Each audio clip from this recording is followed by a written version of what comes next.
Nah, Bib, aneh keluar dari pertanyaan sebelumnya nih, yang pertanyaannya nih. Kita udah melakukan maksiat, terus kita tobatan nasuha, terus kita melakukannya lagi, kita tobatan nasuha.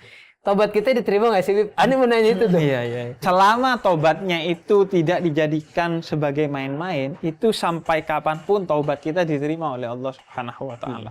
Yang menutup pintu tobat itu hanya satu, putus asanya kita.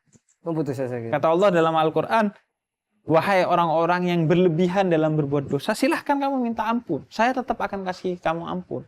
Asalkan kamu memohon ampun. Yang terpenting tetap memohon ampun kepada Allah. Terjebak lagi, mohon lagi. Asalkan juga, setelah tobat, kita maksiat lagi deh. Ntar tobat lagi. Nah itu kalau buat mainan nggak boleh. Dan juga kita kan nggak tahu umur kita.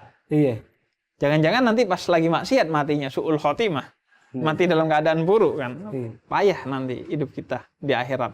Kalau begitu. Jadi pintu tobat nggak pernah ditutup. Kapan aja. Sama Allah. Yang penting kita jangan pernah putus asa aja. Nah, soal lari foya-foya, yang penting harta itu boleh dicari. Yang penting dikeluarkan untuk kebaikan dan jangan sampai masuk ke hati.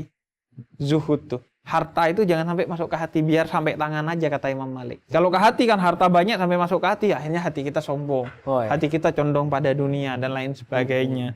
Makanya biarkan di tangan aja deh. Tangan. Nikmati nggak apa-apa. Hobi tenis, beli raket tenis yang mahal juga apa-apa. Yang penting jangan sampai masuk ke hati dan jangan sampai berlebihan.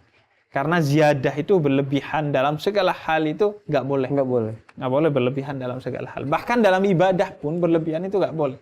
Pernah ada seorang pemuda datang kepada Nabi. Nabi, ada satu orang sakit, teman saya. Loh kenapa? Kata, ya dia puasa tapi nggak berbuka dan nggak sahur. Oh iya.